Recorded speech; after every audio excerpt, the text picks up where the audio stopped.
빅데이터 집합의 상태 파악을 한번 알아보겠는데요. 이 분산과 표준 편차를 통해서 알아보려고 합니다.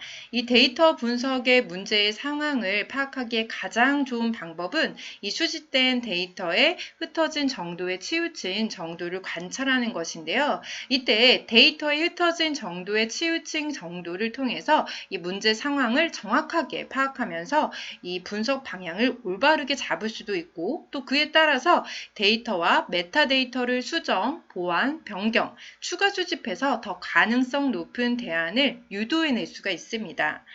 데이터의 흩어진 정도에 치우친 정도는 분산과 표준 편차 또는 전체 데이터 집단 내에 이 특정 데이터의 위치 등을 종합해서 파악할 수가 있습니다. 그래서 우리가 함수를 이용해서 분산과 표준 편차를 구하는 방법을 우리가 한번 알아보려고 합니다.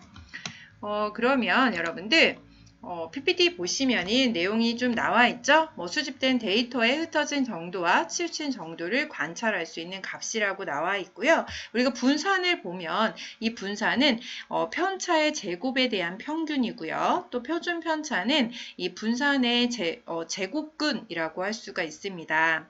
이 데이터의 범위들을 우리가 한번 보면 이 모집단은 전체 집단을 모집단이라고 두고 또 표본 집단은 모집단 내에서 뽑은 표본의 집단을 이야기합니다. 그래서 이 모집단에 대한 분산이나 표준 편차와 표준 집단에 대한 분산이나 표준 편차에는 약간의 차이가 있을 수가 있고요. 이 모집단에 대한 이 분산이나 표준 편차는 일정하다고 볼 수가 있습니다.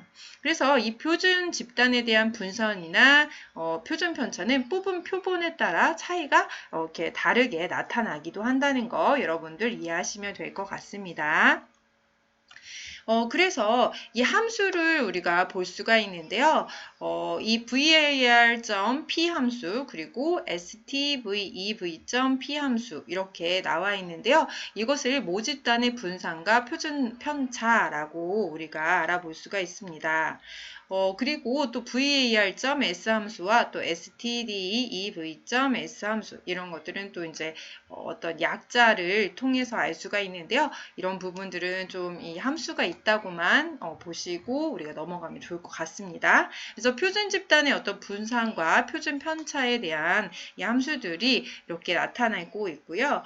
이 함수를 좀 간단하게 우리가 짧은 시간이니까 표현하는 것을 한번 한번 해보도록 하겠습니다.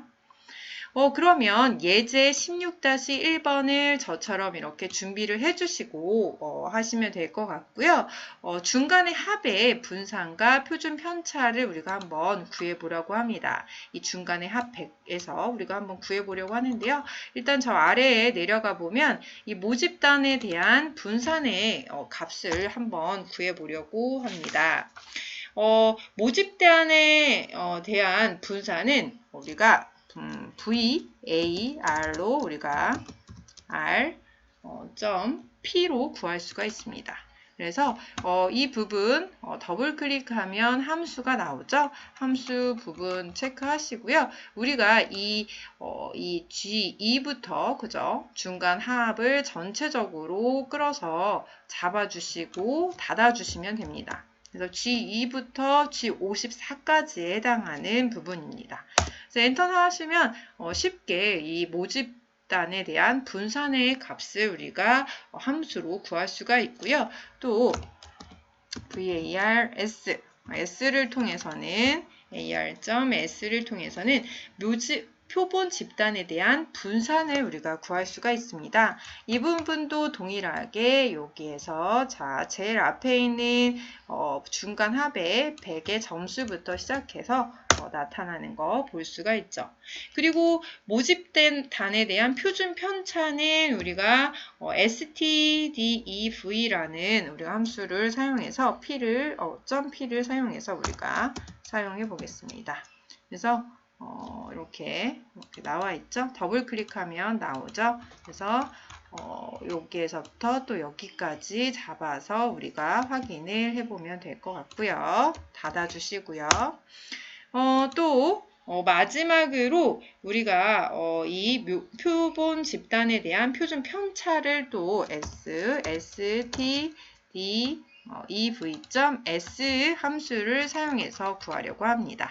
그래서 처음부터 중간합 끝까지 잡아주시고요. 네, 닫아주시고 이것도 이렇게 구할 수가 있습니다. 여러분들 이렇게 구하시고요. 이 부분 우리가 자동 복사되는 부분이기 때문에 이렇게 잡으셔서 쭉 끝까지 구해주시면 됩니다. 그죠? 그러면 다른 부분도 우리가 동일하게 표준 모집단에 대한 분산 그리고 표본 집단에 대한 분산을 각자 이렇게 구할 수가 있습니다. 그래서 이렇게 우리가 자동 정렬을 통해서 구해 주시고요. 네. 구한 다음에 여러분들 우리가 한번 확인을 해보면 될 것 같습니다.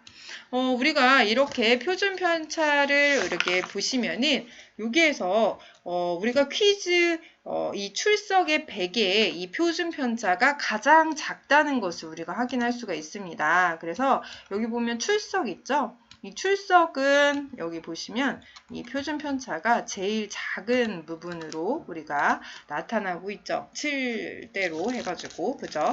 그래서 제일 작은 어떤 부분을 우리가 확인할 수가 있고 또 가장 크다. 그게 퀴즈 2의 합시 우리가 이 표준 편차에 대한 부분이 제일 큽니다. 25로 시작하죠. 25점 이렇게 그죠? 그래서 이렇게 가장 크다. 그래서 우리가 표집단에 대해서 분산을 편차부터 이렇게 볼 수가 있다는 거, 분산과 표준을 우리가 이렇게 쉽게 결과를 얻어낼 수 있다는 것을 알 수가 있습니다, 여러분들. 그리고 이것을 우리가 부분합을 이용해서 분산과 표준 편차를 우리가 한번 구할 수가 있는데요. 이것을 한번 직관적으로 한번 볼 수 있도록 한번 구해 보도록 하겠습니다. 일단 부분합을 우리가 체크해서 사용할 수가 있는데요. 부분합을 하려면 우리가 제일 먼저 어떤 거를 했죠? 네, 맞습니다. 정렬이었죠. 정렬을 먼저 해 두어야 되기 때문에 여기까지 잡고 정렬을 해주시면 됩니다. 그죠? 데이터에 가셔가지고 정렬 클릭해서 우리가 정렬 기준을 소속 학과로 하려고 합니다. 그래서 값을 기준으로 이렇게 정렬을 해서 게임 학과부터 쭉 나오는 거 보실 수 있죠. 이렇게 확인을 해 주시고요. 되셨나요? 네, 이렇게 되셨으면 우리가 데이터에서 부분합을 클릭을 해주시면 될 것 같습니다. 그래서 여기에서 우리가 기말 그 소속 학과로 두시고 그죠? 그룹할 항목 우리가 이렇게 정렬했었죠? 소속 학과로 두시고 그리고 우리가 제일 먼저는 표준 편차를 한번 구해 볼게요. 이렇게 하시고 기말에 우리가 기말에 100, 그죠? 기말에 합이 100인 것과 출석 점수와 우리가 퀴즈 1과 2의 합산, 그죠? 그리고 110은 아니죠, 그죠? 100 해주시고 또 참여도를 체크를 해주시고, 그죠? 이렇게 체크를 다 하셨으면 참여도까지 체크를 하셨으면 이렇게 하셔가지고 우리가 확인을 한 번만 눌러주시면 이렇게 게임 학과의 표준 편차부터 이렇게 출석 이렇게 쭉 나오죠. 학과별로 이렇게 나타나는 거 우리가 확인할 수가 있습니다. 그쵸? 이렇게 해서 이렇게 확인이 되는 거 볼 수가 있죠. 전체의 어떤 표준 편차와 이렇게 전체 표본 표준 편차까지 이렇게 나타나는 거 볼 수가 있고요. 그러면 동일하게 우리가 어떤 표준 편차, 표본 분산 이런 것들도 한번 다 구해보려고 합니다. 그러면 여기 부분합을 클릭하시고요. 이번에는 우리가 표준 편차를 한번 구해볼게요. 그러면 새로운 값으로 대치를 하지 않으면 이렇게 표준 편차 나오는 거 알 수가 있죠. 뒤에 전체적인 표준 편차부터 쭉 나타나죠. 그리고 또 부분합 한번 누르셔가지고 이번에는 표준 편차 구했으니까 표본 분산도 우리가 한번 확인을 하고요. 그리고 또 다시 부분합 눌러서 전부 다 한번 구해볼게요. 표본 분산, 표본 편차, 표본 분산, 그죠? 분산까지 다 한번 구해 볼게요. 그래서 여기에서 이렇게 확인을 해보면 뭐 표분 분산, 그죠? 그다음에 편차, 전체 분산, 표분 분산, 전체 표분 편차 까지 이렇게 표준 편차까지 이렇게 우리가 확인을 할 수 있는 거 알 수가 있습니다, 여러분들. 그렇죠? 그래서 이렇게 우리가 확인을 해보면서 여기에서 우리가 전체적으로 직관적으로 이렇게 부분합을 구하면서 여기에서도 이렇게 확인해서 어떤 통신학과에 대한 부분 또 전체에 대한 부분도 확인이 가능하다는 거 우리가 알 수가 있습니다. 그래서 이런 식으로 데이터를 통해서 부분합이나 아니면 또 이런 이 표준 편차까지 우리가 확인할 수 있다는 거 알 수가 있습니다.